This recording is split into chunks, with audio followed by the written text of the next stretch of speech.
सर्वांना जय भीम, नमस्कार। आज आपण बहुजन संघटक या चॅनलवर सध्या महाराष्ट्रात गाजत असलेल्या SC/ST ला क्रिमिलेअर लावा हा जो सर्वोच्च न्यायालयाच्या न्यायमूर्तींनी जो निर्णय दिला आहे त्या संबंधात बोलणार आहोत। या विषयावर संपूर्ण देशामध्येच जोरदार चर्चा सुरू आहे। तुम्ही आताच्या बातम्या पाहिलात तर आरक्षणावरून बांगलादेशामध्ये फार मोठं रणकंदन माजलंय। तिथल्या पंतप्रधानांना देश सोडून भारतात यावं लागलेलं आहे। आरक्षणाचा विषय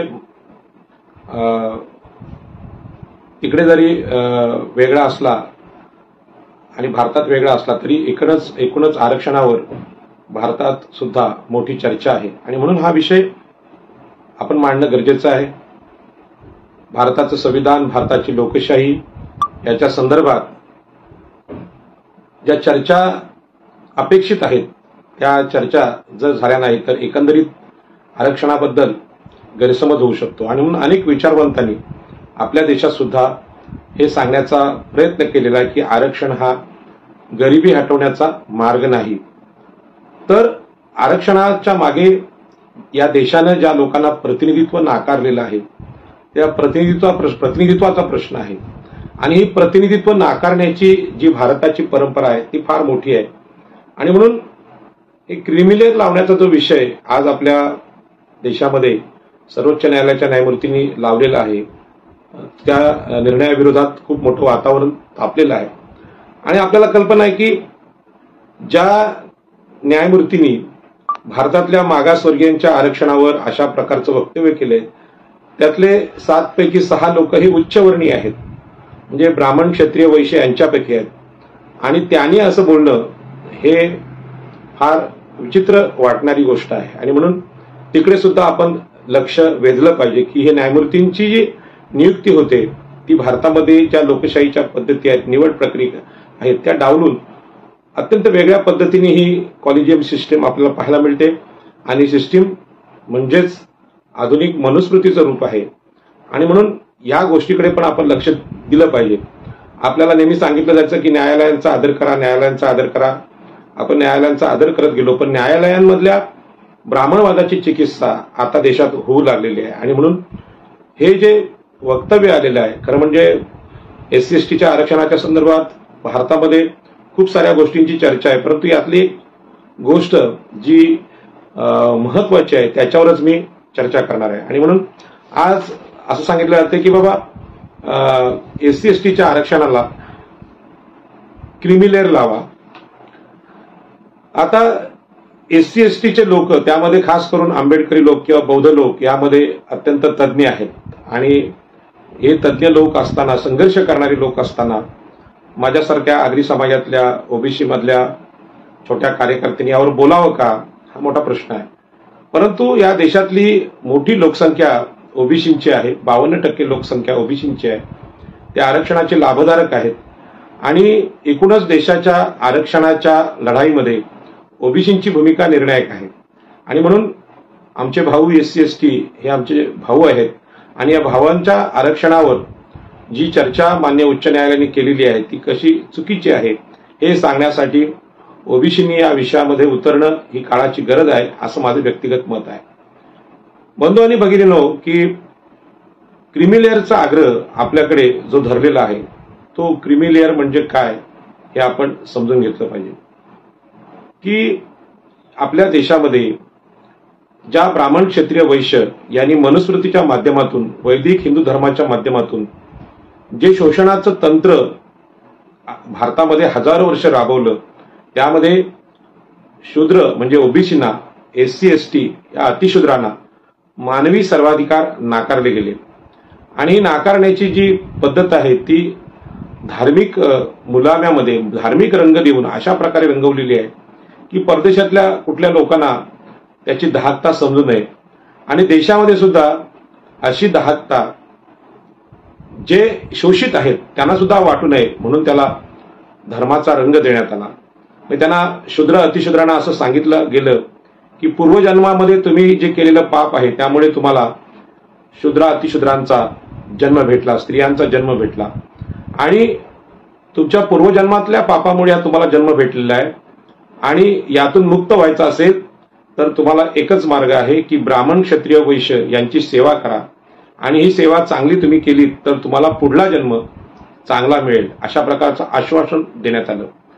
परंतु पुनर्जन्म ही संकल्पना आपल्याकडे माहित आहे की चार्वाक, बुद्ध यांनी नाकारली. कारण या पुनर्जन्माच्या आश्वासनावर वर्तमान जन्मातली गुलामी सहन करण्याची जी मानसिकता आहे ती घडवली गेली आणि त्याच्यामुळेच आज स्वातंत्र्य मिळाल्यानंतर 70 वर्ष आरक्षणाला झाली, परंतु या आरक्षणाची अंमलबजावणी कधीही नीट केली गेली नाही. किंबहुना ते आरक्षण ही जणू काही भीक आहे अशा प्रकारच्या आरक्षणाच्या अवहेलना करणारी अनेक वक्तव्य आली. परंतु आमच्या हजारो वर्षाच्या गुलामगिरीच्या विरुद्ध जे बंड केलं गेलं, मग ते भगवान बुद्धांनी केलं असेल, चार्वाकांनी केलं असेल, राजर्षी शाहू महाराजांनी केलं असेल, महात्मा ज्योतिबा फुले, सावित्रीबाई फुले, डॉक्टर बाबासाहेब आंबेडकर यांनी संघर्ष केला. या संघर्षामुळे सामाजिक न्यायाची प्रक्रिया आपल्या देशात संविधानाच्या रूपाने आली.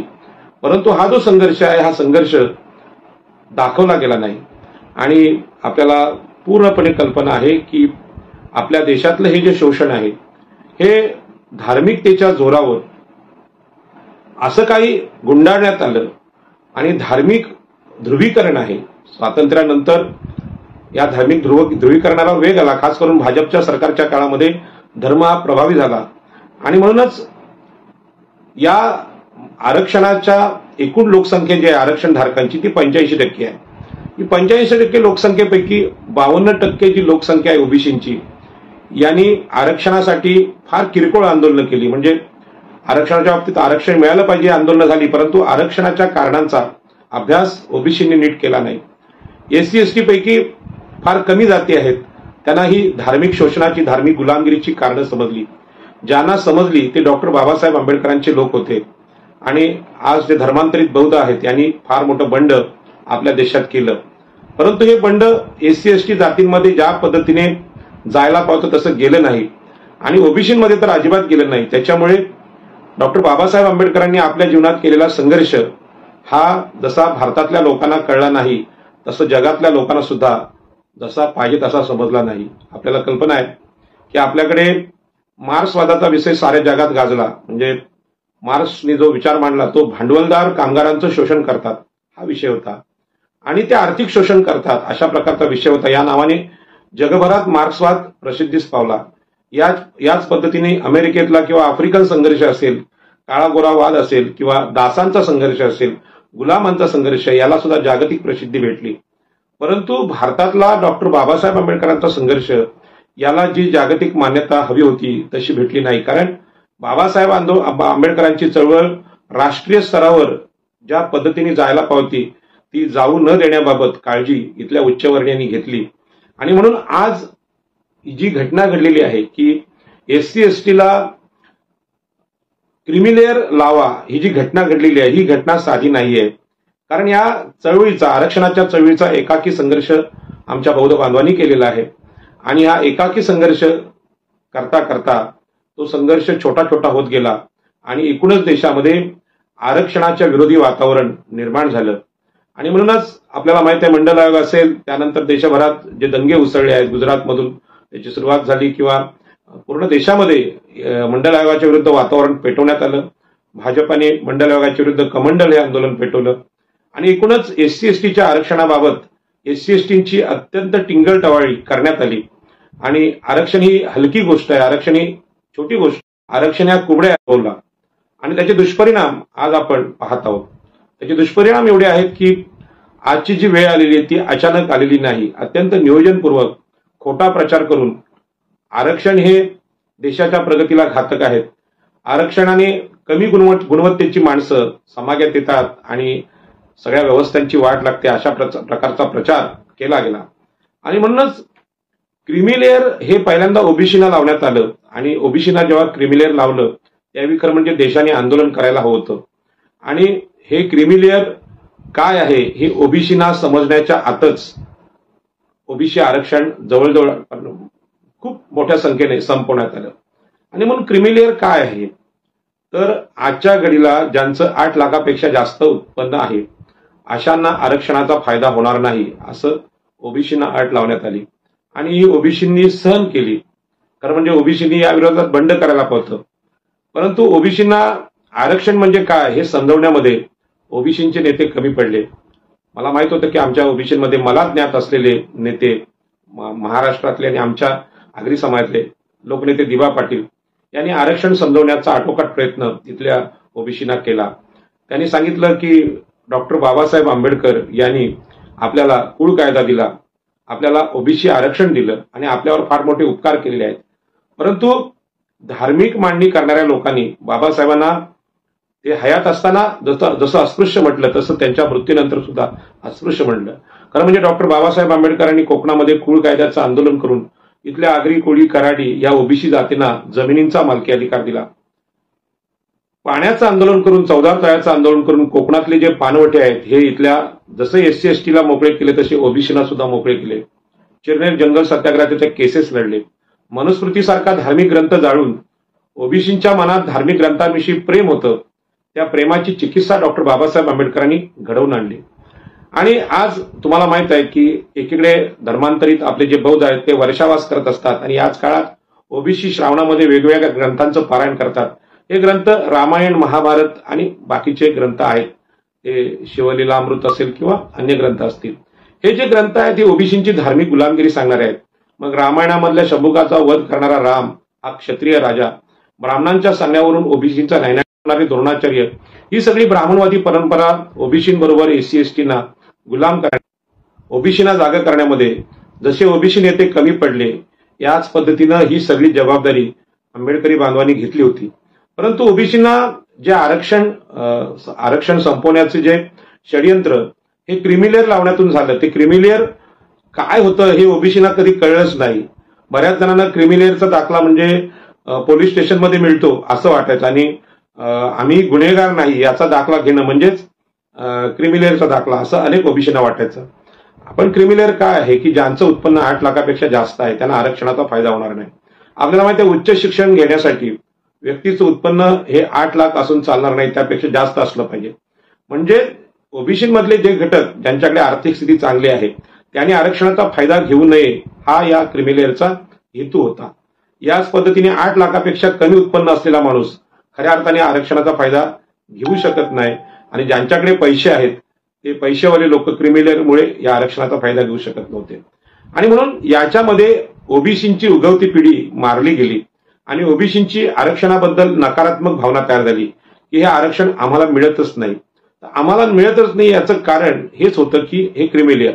त्यामुळे ओबीसी हे आरक्षणाच्या बाबतीत नकारात्मक झाले किंवा ओबीसीमधून अधिकारी निर्माणच झाले नाही. आणि हा अनुभव इथला आमचा आगरी कोळी समाज घेतो. आजही एकही IAS नाही, एक IPS आमच्याकडे आहे. आणि ही ओबीसींची मानसिकता आरक्षणाच्या बाबतीत नकारात्मक भावना तयार करायला पूरक ठरली आणि मग ओबीसी बोलायला लागले की आरक्षण हे आर्थिक निकषावर पाहिजे. आता आरक्षण आर्थिक निकषावर पाहिजे ही आवई उठवणारे ब्राह्मण, क्षत्रिय, वैश्य होते. कारण या ब्राह्मण, क्षत्रिय, वैश्यांनी जे शोषण आपलं केलं होतं हे शोषण धार्मिक तत्वावर, सामाजिक किंवा जातीच्या आधारे शोषण केलं होतं. परंतु जातीच्या आधारे आम्ही या देशामधल्या मागासवर्गीयांचं शोषण करतो ही गोष्ट त्यांना लाजिरवाणी वाटत होती आणि ती जगाला कळू नये यासाठी त्यांनी असा डंका पिटला की आर्थिक निकषावर या आरक्षणाची रचना झाली पाहिजे. आणि मोठ्या संख्येने ओबीसी म्हणजे हिंदू लोक या आरक्षणाच्या विरोधात जाऊन ह्या ज्या ब्राह्मण, क्षत्रिय, वैश्य यांच्या प्रचाराला बळी पडायचे. शिवसेना प्रमुख बाळासाहेब ठाकरे यांनी सुद्धा आम्ही जात मानत नाही आणि म्हणून आर्थिक निकषानुसार आरक्षण द्या. आणि ब्राह्मण, क्षत्रिय, वैश्य, मराठा सुद्धा या देशातले म्हणत होते की आम्हाला आर्थिक निकषावर आरक्षण हवं. आणि हा जो प्रचार आहे ते करण्यामध्ये सगळा भारतातला उच्चवर्णीय जो 15% आहे तो यशस्वी झाला. आणि ज्या मागासवर्गीयांचं शोषण ब्राह्मण, क्षत्रिय, वैश्य यांनी केलं होतं त्यांचं आरक्षण पूर्णपणे त्यांच्यापर्यंत पोहोचण्याच्या आतच आपल्याला माहित आहे की 10% EWS आरक्षण ज्यांनी आजही सत्तेची सर्व पदं व्यापलेली आहेत अशा ब्राह्मणांनी 10% आरक्षणाचा फायदा घेतला आणि कुठलीही मागणी नसताना, आंदोलन नसताना, कुठलाही संघर्ष नसताना हे 10% EWS आरक्षण घेतलं गेलं. याच्यावर ते थांबले नाहीत तर त्यांनी आर्थिक निकषाचा मुद्दा लावून धरला आणि ओबीसीना हे क्रिमिलेअर लावून ओबीसीना आरक्षणातून जवळजवळ संपवण्यात आलं. परंतु ओबीसींकडे असा नेता नव्हता की ह्या बाबतीत युक्तिवाद करेल.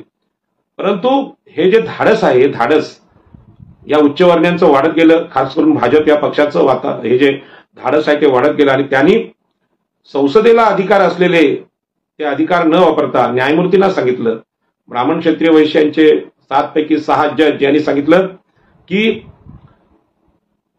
SC ST ला सुद्धा आता आम्ही क्रिमिलेअर लावणार. म्हणजे त्यांचं जे धाडस वाढलं गेलं ते ओबीसीना पहिल्यांदा वेगळं केलं. 52% ओबीसीना त्यांना आपलं मतदार बनवलं, त्यांना हिंदुत्ववादी बनवलं, आरक्षण विरोधी बनवलं आणि याच्यानंतर SC ST वर त्यांनी घाला घातलेला आहे. म्हणून आज सगळ्यात जागृत असलेले आमचे आंबेडकरी बांधव या विरोधात लढत आहेत, आवाज उठवत आहेत. बाळासाहेब आंबेडकर असतील, आमचे माने साहेब असतील, सुनील खोब्रागडे असतील किंवा भीम आर्मीचे नेते असतील, BSPच्या बहन मायावती असतील आणि अनेक युट्यूब चॅनलवाले जे नेहमीच आपल्याकडे बोलतात, त्यांनी उत्तर भारतामध्ये चांगलं रणकंदन माजवलं आहे आणि हे सांगितलेलं आहे की क्रिमिनल लावणं चुकीचं कसं आहे. आणि म्हणून हाच मुद्दा, खरं म्हणजे हा मुद्दा मी आमच्या आंबेडकरी भावांना समजवत नाही, तर आंबेडकरी भावांच्या व्यतिरिक्त इतर ज्या SCच्या जाती आहेत, आदिवासींच्या जाती आहेत आणि OBC आहेत त्यांना समजवण्याचा प्रयत्न मी करतोय. त्यामुळे कुणी गैरसमज करून घेऊ नये. तर क्रिमिलेअर याचा अर्थ या मागासवर्गीय जातींमधला जो 8 लाख उत्पन्न असलेला, 8 लाख म्हणजे फार मोठं उत्पन्न नाही, उत्पन्न असलेला जो कोणी आमच्या समाजातला भाऊ आहे त्याला त्या आरक्षणातून वगळलं पाहिजे. आणि त्याला आरक्षणातून वगळणं म्हणजे ओबीसीचं उगवतं नेतृत्व किंवा SC ST मधलं उगवतं नेतृत्व आहे त्याला संपवण्याचा प्रयत्न आहे.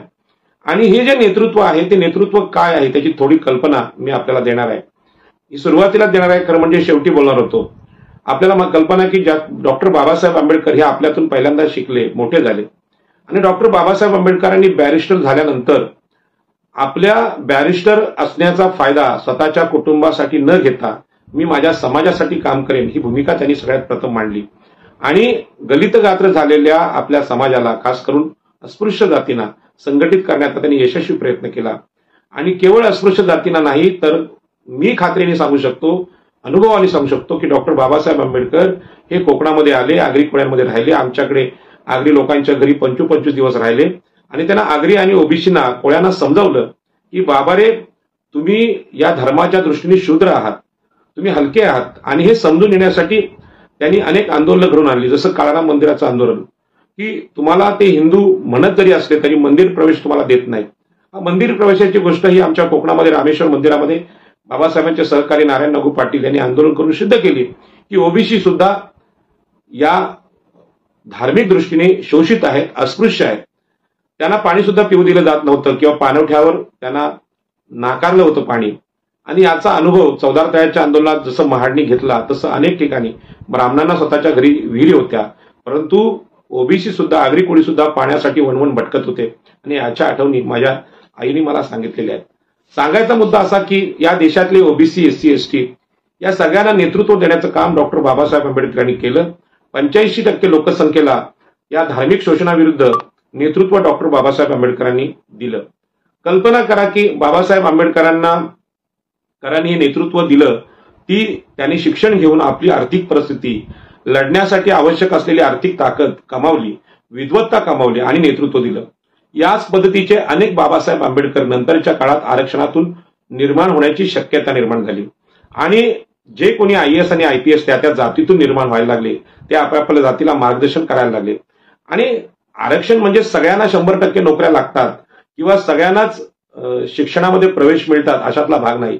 लाखातून एखाद्याला ही नोकरी लागते किंवा स्पर्धा परीक्षेत यश मिळतं. त्यामुळे आरक्षणाने खरं म्हणजे जातीची किंवा समाजाची गरिबी हटत नाही, आरक्षणामुळे प्रतिनिधित्व मिळतं.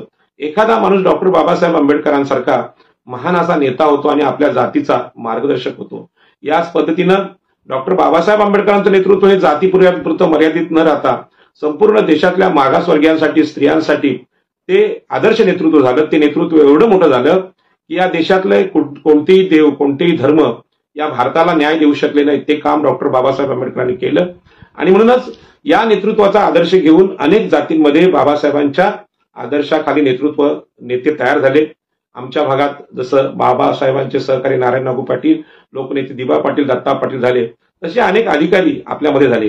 हे अधिकारी निर्माण होण्याची प्रक्रिया आरक्षणातून होते. आणि म्हणून क्रिमिलेअर लावलं गेलं तर असे नेतृत्व करणारे लोक तयारच होणार नाही याची काळजी ह्या क्रिमिलेअरवाल्यांनी इथे घेतलेली आहे. आता राहिला प्रश्न क्रिमिलेअर का लावायचं. खरं म्हणजे आपल्याला याची चर्चा देशामध्ये होणं गरजेचं आहे. आपल्या देशामध्ये आरक्षण देण्यामागची कारणं काय आहेत आणि आरक्षण किती काळासाठी असलं पाहिजे. खरं म्हणजे याच्यावर खूप व्हिडिओ आलेले आहेत, तरी सुद्धा मी बोलतो याचं कारण की ओबीसीना सुद्धा याचा अभ्यास झाला पाहिजे. आपण बोलतो म्हणजे काय करतो, आपल्याला जे विषय समजलेले आहेत त्याचं प्रकटन अभिव्यक्ती स्वातंत्र्याद्वारे आपण करत असतो. कारण मी सुद्धा खूप व्हिडिओ सगळ्यांचे ऐकलेले आहेत आणि म्हणून नवीन काही मुद्दे इथे आपल्याला मला सांगावेसे वाटतात आणि म्हणून मी तुम्हाला हे मुद्दे सांगतो की याच्यामध्ये क्रिमिलेअर लावणं कसं चुकीचं आहे. मगाशी मी सुरुवातीला सांगितलं की जगामध्ये भांडवलदार आणि कामगार यांचा वाद होता, त्यामध्ये आर्थिक शोषण होत होतं. एखादा कामगार उद्योगपती होऊ शकत होता किंवा कामगाराला श्रीमंत होण्याचा, भांडवलदार होण्याचा मार्ग मोकळा होता. याच पद्धतीने काळा गोरा जो वाद होता त्यामध्ये अमेरिकेसारख्या राष्ट्रामध्ये काळा गोरावादातून काळे लोक सत्तेच्या ठिकाणी पोहोचू शकले, कारण तिथे अशा प्रकारचा धर्म सांगत नव्हता. त्या काळ्यांना पुढे येण्याची संधी अमेरिकनांनी दिली. जे दास लोक होते ते दासांना सुद्धा गुलामीतून मुक्ती देण्याची व्यवस्था साऱ्या जगामधल्या संघर्षात होती. परंतु भारतातला हा जो संघर्ष आहे, ज्या हलक्या जातीत जो जन्माला आला त्याला या देशातले ब्राह्मण, क्षत्रिय, वैश्य कधीही ब्राह्मण करायला तयार नव्हते, क्षत्रिय करायला नव्हते, प्रतिष्ठेचा, सन्मानाचा अधिकार द्यायला तयार नव्हते, किंबहुना मानवी अधिकार द्यायला तयार नव्हते. ज्या जन्मात ज्या जातीत तुम्ही जन्म घेतला मरेपर्यंत तीच जात आणि त्या जातीमधून तुम्ही आर्थिकदृष्ट्या कितीही संपन्न झालात, किती यशस्वी झालात, तरी सुद्धा तुम्हाला मानवी सन्मान नाकारण्याची व्यवस्था देशात पूर्वी होती, आजही होते. आणि यासाठी मी उदाहरण डॉक्टर बाबासाहेब आंबेडकरांचं देईन. या देशाचं संविधान बाबासाहेब आंबेडकरांसारख्या अस्पृश्य जातीतल्या महामानवाने लिहिलं. या देशामध्ये ब्राह्मणांना आपल्या बुद्धीबद्दल प्रचंड गर्व होता, आजही आहे. आजही बाबासाहेब आंबेडकर असतील किंवा आरक्षणातून कुणी पुढे आला असेल तर त्यांची टिंगल करताना ते असंच म्हणतात की हे आरक्षणातून पुढे आले.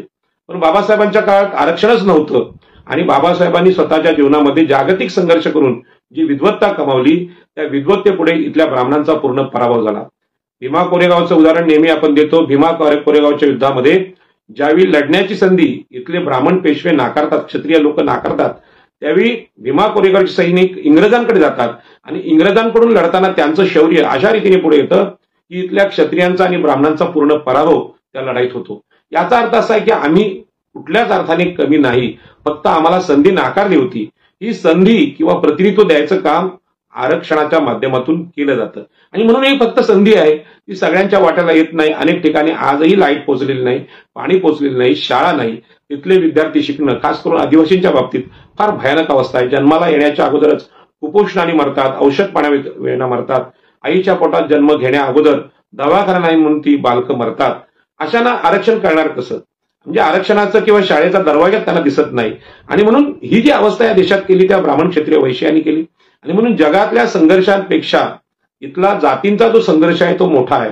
आणि आज देशामध्ये जी घटना घडलेली आहे की क्रिमिलेअर लावा, म्हणजेच ते सांगतात की हे लावत असताना आम्ही इतर जातींना जे आरक्षण भेटत नाही किंवा जातीमधल्या इतर लोकांना आरक्षण मिळत नाही म्हणून तो देण्याचा प्रयत्न करतोय, हा खोटा प्रचार आहे. खरं म्हणजे धार्मिक आधारावर, जातीच्या आधारावर एवढी मजबूत बंधनं इथल्या मनुस्मृतीने, धर्माने आजही लादलेली आहेत की तुम्हाला माहिती आहे की मंदिरातला पुजारी आजही कुठला शूद्र, अतिशूद्र होऊ शकत नाही. आमच्यासारख्या आगरी कोळी समाजातले जे स्वतःला गर्वसे कौम हिंदू म्हणतात त्यांना सुद्धा कुठल्याही देवळामध्ये भटजी किंवा धर्मगुरू किंवा पुजारी बनण्याचा आजही अधिकार नाही किंवा कुठल्याही मंदिराच्या ट्रस्टी म्हणून घ्यायला ते तयार नाही. अयोध्येचं राम मंदिर बांधलं गेलं, त्यासाठी मोठं ओबीसीनी योगदान दिलं, विटा पोचवल्या, पैसा पोचवला आणि राम जन्मभूमी आंदोलनामध्ये अनेकांना मृत्यू आला ओबीसीना. परंतु त्या मंदिराच्या पूजेमध्ये नरेंद्र मोदींनी कुठल्या ओबीसींना घेतलं नाही, मंदिराच्या ट्रस्टवर घेतले नाही. राम मंदिराचं उदाहरण एक नमुना म्हणून आहे. परंतु देशातल्या सगळी मंदिरं ही ब्राह्मणांच्या ताब्यात आहेत आणि देशाची अर्थव्यवस्था 40-40 वेळा मांडता येईल अशा प्रकारची मंदिर अर्थव्यवस्थेची स्थिती असताना त्या मंदिर अर्थव्यवस्थेवर ओबीसी, अतिशूद्रांना, शूद्रांना आजही देशात घेतलं जात नाही. हे धर्मामधलं आरक्षण ब्राह्मण, क्षत्रिय, वैश्य यांचं आहे आणि त्या आरक्षणाबद्दल जागतिक स्तरावर चर्चा होत नाही. आता जे आंबेडकरी किंवा बौद्ध लोक आरक्षणाची लढाई लढतात त्यांनी मंदिरांचा विषय सोडून दिलेला आहे, त्यांनी धर्मांतर केलेलं आहे, त्यांनी बौद्ध झाले, त्यामुळे त्यावर बोलत नाही. परंतु हे वास्तव आहे की जे आज हिंदू आहेत त्यांचं शोषण यातली मंदिरातली अर्थव्यवस्था करते आणि धार्मिक व्यवस्था करते. अशा परिस्थितीमध्ये ज्या लोकांचं शोषण मुळातच धार्मिक आधारावर किंवा सामाजिक आधारावर जातीच्या आधारावर झालेलं आहे, जातीला कमी लेखण्याच्या शूद्र अतिशूद्रांच्या शोषणातून झालेलं आहे, ते कधीही न संपणारं शोषण आहे. म्हणजे आजही ते आहे. आजही आपल्याला सगळ्यांना माहिती आहे की घोड्यावरून एखादा आमचा SC ST बांधव बसला, घोड्यावर बसला, वरात काढली तर त्याला मारणारे लोक आहेत. सार्वजनिक पाणवठ्यावरचं पाणी प्यायला म्हणून त्याला ठार करणारे लोक आहेत, म्हणजे हे उच्चवर्णीय लोक आहेत. अशा अनेक गोष्टी आपण ऐकतो. गावामध्ये मागासवर्गीय मुलांनी शिक्षणात प्रगती केली, चांगली शेती केली, मग त्यांचा जवखेडा होतो किंवा तेही जे अत्याचार आहेत, इतके क्रूर अत्याचार आहेत की या अत्याचारांची चर्चा खरं म्हणजे सगळ्या समाजात व्हायला पाहिजे, 85% समाजात व्हायला पाहिजे अशी होत नाही. आपले SC ST बांधव आपली लढाई स्वतः लढतात आणि आदिवासींची जी अवस्था आहे ती फार भयानक आहे. आमच्या नवी मुंबईमध्ये अनेक आदिवासी पाडे होते. विकासाच्या नावाखाली इथे शिडको आली, नवी मुंबई विमानतळ आलं, पण इथले आदिवासी पाडे उद्ध्वस्त केले गेले. एकही आदिवासी या प्रकल्पामध्ये विकसित झाला नाही, श्रीमंत झाला नाही, उद्योगपती झाला नाही. MIDCने त्यांच्या जमिनी घेतल्या, परंतु आदिवासींचं शोषण इतकं मोठं झालं त्या आदिवासींना आजही नेताच भेटलेला नाही. आणि हा नेता कसा असावा तर डॉक्टर बाबासाहेब आंबेडकरांसारखा असावा. कारण बाबासाहेब आंबेडकरांनी पहिल्यांदा धार्मिक चिकित्सा केलेली आहे. ही धार्मिक चिकित्सा, धर्मचिकित्सा, या देशातला धर्म आमच्या विरोधी आहे आणि हा सतत शोषण करत राहतो. आताच आमच्याकडे नवी मुंबईमध्ये 1 महिन्यापूर्वी आमची एक बहीण आहे अक्षताताई म्हात्रे, हिच्यावर 3 ब्राह्मण पुजाऱ्यांनी गणपतीच्या मंदिरातच बलात्कार केला. ही जी घटना आहे ती आताची घटना आहे, ताजी घटना आहे आणि बलात्कार करून तिला ठार केलं. म्हणजे 2024 मध्ये जर अशी घटना घडत असेल तर महात्मा ज्योतिबा फुले आणि सावित्रीबाईंच्या फुलेंच्या काळामध्ये काय महाराष्ट्राची स्थिती असेल, बाबासाहेब आंबेडकरांच्या काळात काय असेल, राजर्षी शाहू महाराजांच्या काळात काय असेल. या ज्या सगळ्या घटना आहेत, ह्या घटना आम्हाला हे दाखवतात की या देशामध्ये SC ST आणि शूद्रांवर जातीच्या आधारावर प्रचंड शोषण आणि अत्याचार केले गेले. आता हे अत्याचार मांडण्याची जी पद्धत आहे ती पद्धत आपली कमी पडली, कमकुवत झाली, चळवळी विकलांग झाल्या आणि त्याचा फायदा आता या सुप्रीम कोर्टातल्या ब्राह्मण न्यायमूर्तींनी घेतलेला आहे. आणि त्यांनी सांगितलं की SC ST ला पण क्रिमिलेअर लावा. ज्यांना अस्पृश्य म्हणून जगामध्ये कुठे झाला नसेल असा छळ या भारतात केला गेला, त्यांना अशा प्रकारे क्रिमिलेअर लावणं म्हणजे आर्थिक निकष लावणं हा आरक्षणाचं जे तत्वज्ञान आहे, आरक्षणाचा विचार आहे, याचा अपमान आहे. कारण हे शोषण आर्थिक स्वरूपात झालेलं नाही. हे शोषण ज्या जातीत तुम्ही जन्माला आलात, तुम्ही अस्पृश्य आहात, तुम्ही आजही अस्पृश्य आहात, पुढेही अस्पृश्य राहाल असा इथला धर्म सांगतो. आजही या देशातला शंकराचार्य किंवा धर्माचा प्रमुख किंवा भटजी पुढे येऊन सांगत नाही की आम्ही अस्पृश्यता संपूर्ण संपवलेली आहे. आम्ही जी मनुस्मृती निर्माण केली ती मनुस्मृती आम्ही 15 ऑगस्टला 26 जानेवारीला जाळायला तयार आहोत. देवेंद्र फडणवीस या उपमुख्यमंत्र्यांनी खरं म्हणजे सांगितलं पाहिजे, नरेंद्र मोदी असतील, अमित शहा असतील, जे भारतीय जनता पार्टी संघ परिवाराचे प्रमुख आहेत, त्यांनी जे तत्वज्ञान मांडलंय गोळवलकर गुरुजींचं किंवा मनुस्मृतीचं, त्यांनी स्वतःहून पुढे येऊन सांगितलं पाहिजे की लाल किल्ल्यावरून आम्ही राष्ट्रध्वज फडकवत असताना जी मनुस्मृती डॉक्टर बाबासाहेब आंबेडकरांनी संविधान निर्मात्यांनी जाळली ती जाळत आहोत आणि याचं अनुकरण प्रत्येक ब्राह्मणांनी, प्रत्येक क्षत्रियाने, प्रत्येक वैश्यानी करावं आणि संविधानाचा स्वीकार करावा. या प्रतिज्ञा खरं म्हणजे उच्चवर्णीयांनी घेतल्या पाहिजेत, परंतु ते मनुस्मृती सोडायला तयार नाहीत. आणि आता सुप्रीम कोर्टाच्या मुखानं जे समोर आलेलं आहे ते मनुस्मृतीच आहे. अजूनही आरक्षण आदिवासींपर्यंत पोहोचलेलं नाही, अजूनही आरक्षण ओबीसींपर्यंत पोहोचलेलं नाही, अजूनही SC जातींपर्यंत आरक्षण पोहोचलेलं नाही. आणि अशा स्थितीत त्याला क्रिमिलेअर लावणं हा आरक्षणाच्या विचारांचा फार मोठा अपमान आहे, संविधानाशी द्रोह आहे. आणि म्हणून संविधानामध्ये आरक्षणाच्या बाबतीत जे विचार मांडलेले आहेत त्या आरक्षणाची अवहेलना अनेक लोकांनी केली. हिंदू राष्ट्रवादाचा प्रचार आपल्याकडे केला गेला, परंतु भारतीय राष्ट्रवाद जो आहे तो समतेचा राष्ट्रवाद आहे. आणि म्हणून आरक्षणाच्या मुळाशी सामाजिक न्याय आणि समता हे तत्व आहे. ही गोष्ट माजी न्यायमूर्ती PB सावंत या मराठा न्यायमूर्तींनी ती सांगितली. आणि म्हणून ज्यांना सामाजिक शोषण झालेलं आहे अशांना आरक्षण देऊन पुढे आणण्याचं जे काम आहे ते या क्रिमिलेअरनी थांबवता येत नाही. किंवा मागासवर्गीय आरक्षणासारखं EWS आरक्षण देताच येत नाही, आर्थिक निकषावर आरक्षण देताच येत नाही. कारण आर्थिक निकषावर या देशाचं शोषण झालेलं नाही. हे शोषण हे जाती आधारित शोषण आहे. आणि त्यामुळे आता जे लोक प्रश्न विचारतात आणखी आरक्षण किती दिवस, लोकसत्तेमध्ये सकाळमध्ये असे लेख यायला लागलेत, युट्यूबवर क्लिप येतात की 70 वर्षात तुम्ही प्रगती केली नाही तर अजून किती वर्ष लागतील. अरे जर तुम्ही 1000 वर्ष 2000 वर्ष या देशाचं शोषण केलेलं आहे तर न्याय मिळण्यासाठी सुद्धा 2000 वर्षच लागतील. कारण हा जो न्याय आहे, मानवी न्याय आहे, तो निसर्ग न्याय आहे. हा काय चटकन होणारा बदल नाही की सगळ्यांचे कपडे बदलले, युनिफॉर्म बदलले, पी हळद हो गोरी असं म्हणून हे बदल मानवी पिढ्यांमध्ये होत नाहीत. आता या आरक्षणाच्या चर्चेमध्ये आणखी एक विषय आला की एका पिढीने आरक्षण घेतलंय ते पुढल्या पिढीने घ्यायचं नाही. माझं तर म्हणणं आहे या देशातली सगळी साधन संपत्ती या 15% ब्राह्मण, क्षत्रिय, वैश्य यांच्याकडे 2000 वर्ष म्हणजे पिढ्यानपिढ्या आहे. ब्राह्मणांकडे धर्मसत्ता आहे, क्षत्रियांकडे राजसत्ता आहे, जमिनी आहे, वैश्यांकडे व्यापार आहे. हे सगळं जे आहे ह्या 15% लोकांनी सोडून द्यावं आणि ते सगळी धर्मसत्ता, राजसत्ता, अर्थसत्ता, व्यापार हे सगळं इथल्या 85% शूद्रांना देऊन टाकावं. ते दिल्यानंतर तुम्हाला वाटत असेल 100 वर्षात बदल व्हावा तर कदाचित होऊ शकतो. परंतु तुम्ही अजूनही फक्त आरक्षण हे नोकरी आणि शिक्षणापुरतं मर्यादित ठेवले. मंडल आयोगाने जो निकाल दिला उद्योगधंद्यामध्ये समान वाटा मागासवर्गीयांना भेटला पाहिजे. राजकारणामध्ये स्थानिक स्वराज्य संस्थांमधलं जे आरक्षण आहे तसं विधानसभेत, विधान परिषदेत भेटलं पाहिजे, लोकसभेत आणि राज्यसभेत पण भेटलं पाहिजे.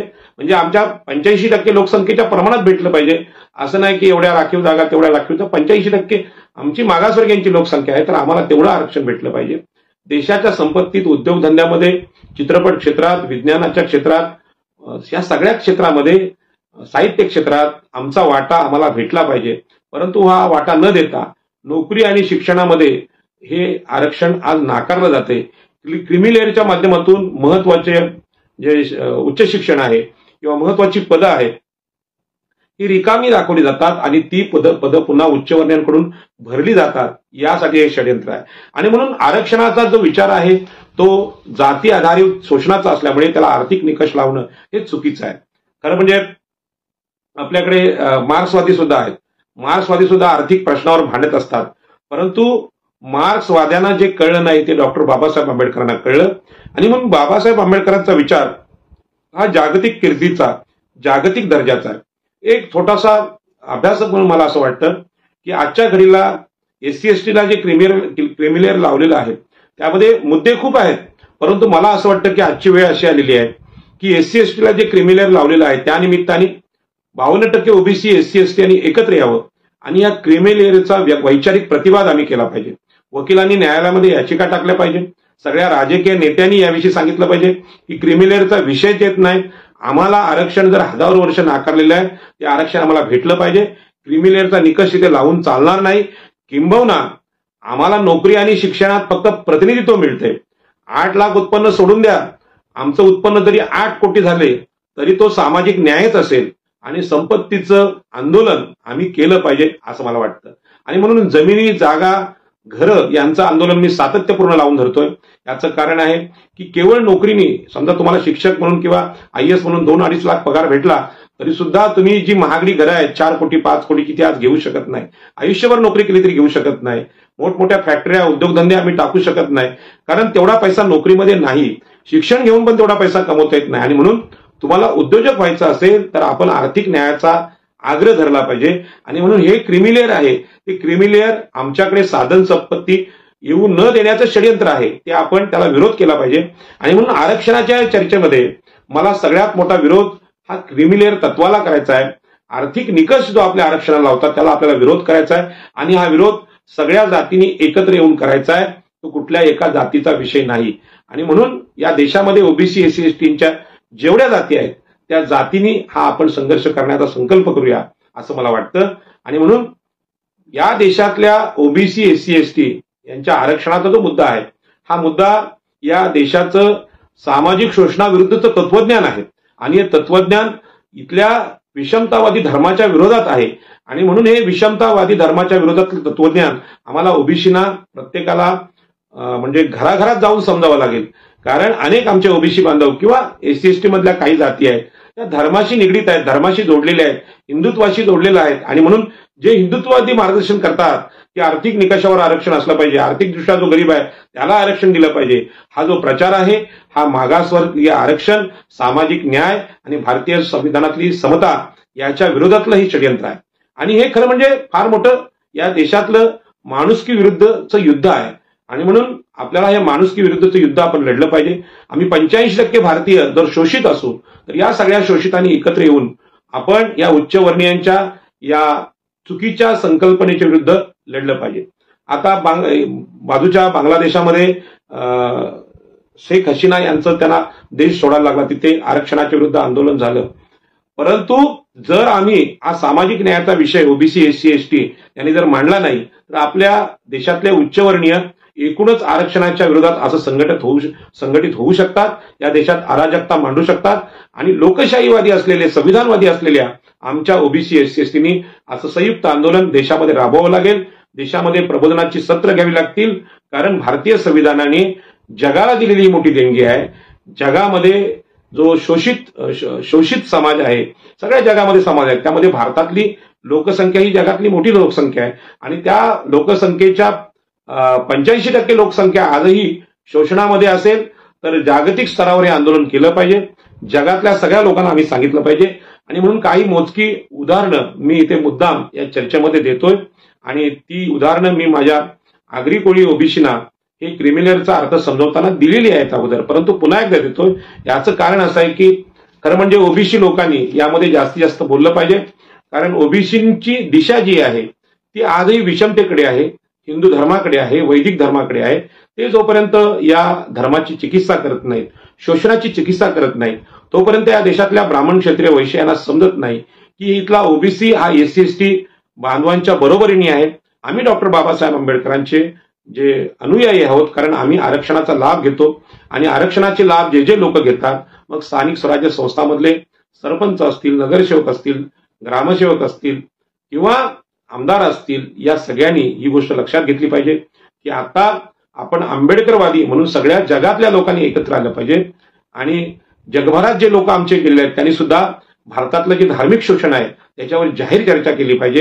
ही चर्चा जोपर्यंत आपण करत नाही तोपर्यंत नरेंद्र मोदींसारखे किंवा हिंदुत्ववादी लोक अनेक शोध लावत बसतात. म्हणजे गटारातल्या गॅसवर कशा प्रकारे वायू तयार करता येतो, हे करता येतो, आणि गोमूत्र एवढे पवित्र आहे, असे मूर्खपणाचे जे विषय आहेत, विज्ञान विरोधी विषय आहेत, त्यांची चर्चा हे लोक करत बसतील.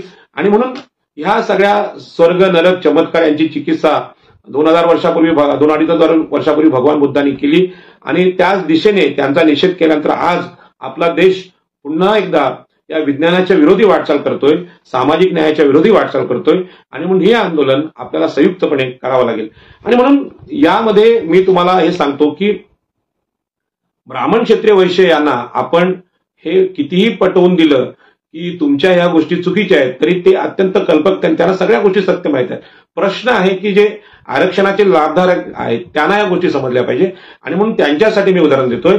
याच्यामध्ये मी सांगतो की समाजवादी पक्षाचे अध्यक्ष अखिलेश यादव उत्तर प्रदेशचे मुख्यमंत्री असताना त्यांनी मंदिराला भेट दिल्यानंतर मंदिराचे विधिवत शुद्धीकरण करण्यात आले. म्हणजे आता आपल्याला माहिती आहे अखिलेश यादव हे ओबीसी आहेत, मी एससी एसटीचं उदाहरण देत नाही. ओबीसींची तर ही अवस्था आहे की मंदिर प्रवेशानंतर ते मंदिर ब्राह्मण पवित्र करतात. म्हणजे मंदिर प्रवेशासाठी हे अस्पृश्य आहेत. कोण? ओबीसी. ओबीसी जर अस्पृश्य आहेत तर एससी एसटीची अवस्था किती भयानक असेल. आणि म्हणून त्यांचं मंदिराचं शुद्धीकरण घेण्याची पद्धत आहे. आता क्रिमिलेअर जर समजा इथे लावलं तर मुख्यमंत्री हा त्या राज्याचा प्रमुख असतो, देशाच्या सगळ्या व्यवस्थांवर त्याचा कंट्रोल असतो, देशाच्या सगळ्या योजना तो राबवतो, त्याच्याकडे पैशांची कमीच नाही. एवढा श्रीमंत होऊन सुद्धा जर त्याला कमी लेखणारी इथली व्यवस्था असेल तर आर्थिक निकषामुळे, म्हणजे एखादा ओबीसी एससी एसटी श्रीमंत झाला, त्याला आर्थिक निकषावर आरक्षण नाकारणं चुकीचं आहे. किंबहुना तो पैशाने बलवान झाला पाहिजे, श्रीमंत झाला पाहिजे. जोपर्यंत तो श्रीमंत होत नाही, कोट्याधीश होत नाही, अब्जाधीश होत नाही, तोपर्यंत समता येत नाही, असं माझं म्हणणं आहे. त्यामुळे त्याला आर्थिक निकष लावणं किंवा क्रिमिलेअर लावणं हा मूर्खपणा आहे. आणि म्हणून जे कोणी सांगतात की बाबा सगळ्यांना आरक्षण भेटलं पाहिजे म्हणून मग आम्ही हा निकष लावला, एवढे लाख असले तेवढे असले, त्याला नाही, हा विषय चुकीचा आहे. आणि म्हणून हे जे समाजवादी पक्षाचे अध्यक्ष अखिलेश यादव त्यांना मुख्यमंत्री होऊन जर सन्मान त्यांच्याच राज्यात मिळत नसेल, देशात मिळत नसेल, तर आर्थिक विषयापेक्षा सामाजिक शोषण हे अधिक मोठं आहे, हे अधिक क्लेशदायक आहे, अधिक माणसाला मारणार आहे. याच पद्धतीने कोळी समाजाचे राष्ट्रपती रामनाथ कोविंद यांना सुद्धा मंदिर प्रवेश नाकारला होता. कोळी म्हणजे एसटी. आम्ही कोळी टोपी घातलेली आहे, आम्हाला सुद्धा मंदिर प्रवेश नाकारणारी अनेक मंदिरं या देशामध्ये आहेत. मंदिर प्रवेश नाहीत, पुजाऱ्यांचा मान मिळत नाही आणि धर्माच्या आधारेच आमचं शोषण केलेलं असेल तर धार्मिक आधारे मनुस्मृतीच्या आधारे कमी लेखला असेल ते पैसे देऊन शोषण भरत नाही. राष्ट्रपती झालेल्या माणसाला सुद्धा जर सन्मान हा देश देऊ शकत नसेल तर पैशाने श्रीमंत होऊन मोठं होण्याचा प्रश्न येत नाही. याच पद्धतीने चर्मकार समाजाचे, एससी समाजाचे बाबू जगजीवन राम हे उपपंतप्रधान पदापर्यंत पोहोचलेले काँग्रेसचे नेते होते. त्यांच्या हस्ते अनावरण करण्यात आलेला संपूर्णानंद स्वामी या पुतळ्याचे लगेच शुद्धीकरण करण्यात आले. म्हणजेच चर्मकार समाजाचा माणूस उपपंतप्रधान होतो तर त्याची जर ही अवस्था असेल तर आपल्याला सांगायलाच नको. अलीकडेच राम मंदिराचं भूमिपूजन उद्घाटन झालं, त्यामध्ये आमच्या राष्ट्रपती द्रौपदी मुर्मू ज्या आदिवासी आहेत त्यांना सुद्धा तिथे सन्मान नाकारलेला आहे, प्रवेश नाकारलेला आहे. या सगळ्या घटना सांगतात की राष्ट्रपती होऊ द्या, पंतप्रधान होऊ द्या, परंतु इथला धर्म त्यांना सन्मान द्यायला तयार नाही. इथला कट्टरतावादी धर्म आहे आणि या धर्माला बदलायचं असेल तर महत्वाच्या पदांवर आमचे लोक गेलेच पाहिजेत, पण आर्थिकदृष्ट्या संपन्न झाले पाहिजेत, उद्योगपती झाले पाहिजेत. पण त्यांना तुम्ही 8 लाखाचं हे जे लावताय क्रीमी लेअर, हा प्रचंड अन्याय आहे आणि फसवणूक आहे. आणि याच पद्धतीने दलित किंवा मागासवर्गीय व्यक्तीचा किती उत्कर्ष झाला तरी त्याचा दर्जा कधीच बदलत नसतो. ही इथल्या मनुस्मृतीचं आणि धर्माचं तत्वज्ञान आहे. त्याच्यामुळे पैशाच्या गोष्टींनी त्यांना प्रतिष्ठा मिळत नाही. त्यांना प्रतिष्ठा देण्यासाठी इथला मनुस्मृती नावाचा ग्रंथ ज्या पद्धतीने बाबासाहेबांनी जाळला तसे धर्माचं तत्वज्ञान जाळावं लागेल. आणि धर्माचा कणा मोडायचा असेल तर या धर्माचा कणा असलेले ब्राह्मण, क्षत्रिय, वैश्य यांना समान पातळीवर आणायला लागेल. त्यामुळे ब्राह्मण, क्षत्रिय, वैश्य यांच्या बरोबरीने आम्ही येण्यासाठी केवळ नोकऱ्या, केवळ शिक्षण हेच देऊन चालणार नाही, तर जी पदं आहेत सन्मानाची ती आम्हाला भेटली पाहिजेत. याच पद्धतीने देशाच्या एकूण संपत्तीमध्ये एवढा मोठा वाटा इथल्या मागासवर्गीयांना मिळाला पाहिजे. 8 लाख हा निकष असूच शकत नाही. म्हणून हे जे आहे क्रीमिलेअर हे सगळ्यांचंच काढावं, ओबीसीचं काढावं, एससी एसटीचं काढावं. यासाठी मोठा संघर्ष आपल्याला करावा लागेल आणि हा संघर्ष अत्यंत ताकदीने करावा लागेल. या संघर्षामध्ये फार मोठा त्याग आपल्याला करण्याची तयारी आपल्याला मनाने ठेवायला लागेल. आणि म्हणून क्रिमिलेअर लावणाऱ्यांना ही उदाहरणं आपण ठासून सांगितली पाहिजे. खास करून उच्च न्यायालयाच्या न्यायमूर्तींना आपण जाहीर सभेत बोलून हे सांगावं लागेल की तुम्ही रस्त्यावर या, तुम्ही आमच्यामध्ये या आणि आमचं दुःख समजून घ्या, कारण ही उदाहरणं त्यांच्या कानावर गेलेली नसतील. आणि म्हणून दलित व्यक्तीचा किंवा मागासवर्गीय व्यक्तीचा, एससी एसटी ओबीसी व्यक्तीचा आर्थिक स्तर किती उंचावला तरी त्याचा सामाजिक दर्जा बदलत नाही, हे भारताची समाजव्यवस्था, धर्मव्यवस्था सांगते. आणि म्हणून ही गोष्ट भारतीय संविधानकारांना माहीत होती, म्हणजे बाबासाहेब आंबेडकरांना माहीत होती. म्हणून आरक्षणाचा अधिकार हा गरिबी हटवण्याचा विषय नाही, हा विषय आहे प्रतिनिधित्वाचा. आम्हाला प्रतिनिधित्व भेटलं पाहिजे आणि ते संविधानाच्या माध्यमातून भेटलं पाहिजे. आरक्षण म्हणजे दारिद्र्य निर्मूलन नाही हे बाबासाहेब आंबेडकरांना माहीत होतं. गरिबी हटवण्याचा कार्यक्रम नाही आणि म्हणून हा कार्यक्रम गरिबी हटवण्याचा कार्यक्रम आहे असा गैरसमज इथल्या न्यायमूर्तींनी करून घेतलेला आहे, इथल्या हिंदुत्ववाद्यांनी करून घेतलेला आहे. त्यांना आपल्याला समजावावं लागेल आणि ते जर असं आपल्या नम्रपणे ऐकत नसेल तर वेगळ्या भाषेत ते आपल्याला सांगावं लागेल. आणि ती भाषा ओबीसी एससी एसटींना चांगली येते. उगाच आपण ह्या लोकांचा आदर करत बसलो, या लोकांचा जो पूर्वीचा जो गुण आहे म्हणजे तो सुंभ जळला तरी पीळ जात नाही अशा प्रकारचा आहे, हे असे बदलणार नाहीत. आणि म्हणून या बदलासाठी देशामध्ये फार मोठं आंदोलन करावं लागेल.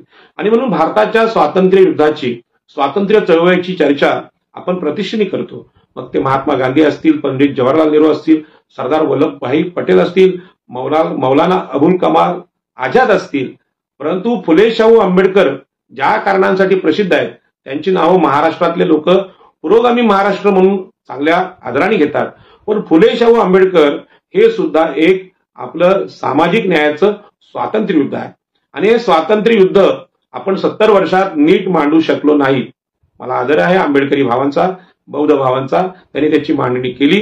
पण त्यांची पुस्तकं, चैत्यभूमीवरची पुस्तकं वाचायला ओबीसी ज्या संख्येने जायला पाहिजे, जे पंढरपूरची वारी करतात त्या पद्धतीने ही आपली चैत्यभूमीची वारी सुद्धा झाली पाहिजे. सगळ्या जाती या देशातल्या मागासवर्गीय जाती जेवढ्या आहेत त्या सगळ्या जातींनी चैत्यभूमीवर आले पाहिजेत आणि तिथलं साहित्य आणि तिथले लेखक जे नवीन नवीन पुस्तकं लिहितात यांचं साहित्य आम्ही घरी आणलं पाहिजे. आणि म्हणून अत्यंत प्रगत, सतत परिवर्तनशील असलेला विचारांचा हा जो प्रवाह आहे चैत्यभूमीचा, तो प्रवाह या नव्या जगाची नांदी आहे. आज पंढरपूरला वारकरी जातात, परंतु या वारकरी संप्रदायाने सुद्धा जर समतेच्या तत्वाने हा वारकरी संप्रदाय असेल तर नव्या नव्या ग्रंथांची निर्मिती केली पाहिजे, नव्या नव्या अभंगांची रचना केली पाहिजे, जे अभंग इथल्या संविधानाला पूरक असतील. नाहीतर त्या जुन्याच गोष्टी आपण चगळत बसलो तर आपण स्थितिशील होऊन जाऊ, गतिशील होणार नाही. आणि म्हणून आता जशी पंढरपूरच्या वाऱ्या आहेत त्याच पद्धतीने आपल्या लोकांची दिशा ही 6 डिसेंबरच्या चैत्यभूमीकडे सुरू झाली पाहिजे, हा पर्याय आहे.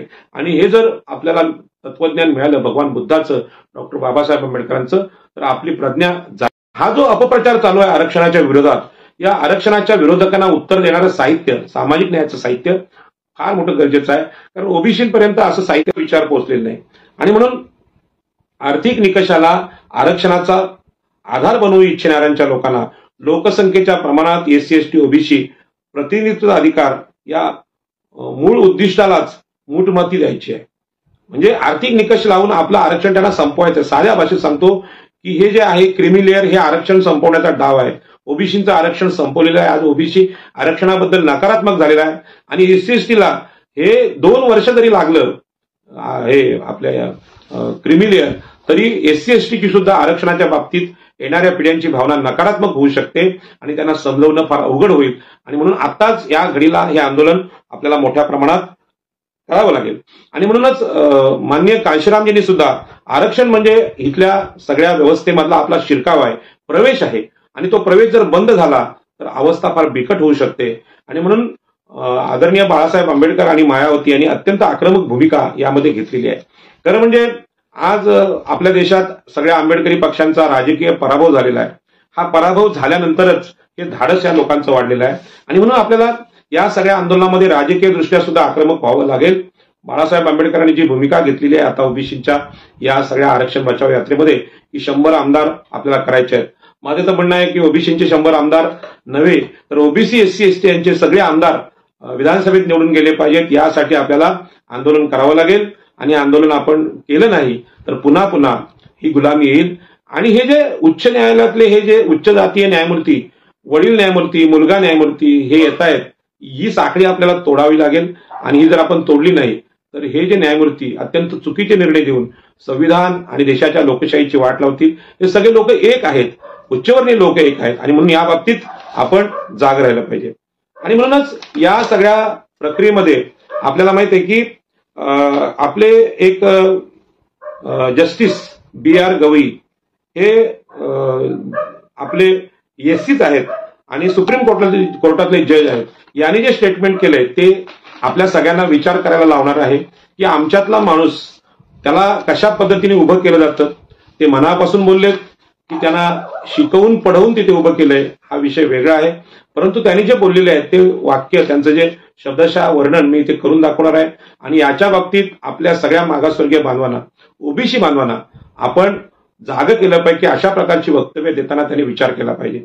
आणि म्हणूनच मी आपल्याला सांगतो की हे जे जस्टिस BR गवई यांचं जे स्टेटमेंट आहे ते व्हॉट्सअपवर मला अशीच टोपी घालणाऱ्या एका कोळी माणसाने पाठवलं व्हॉट्सअपवर. मला आश्चर्य वाटलं. आणि तो बोलतोय की हे बरोबर आहे, हे असंच झालं पाहिजे.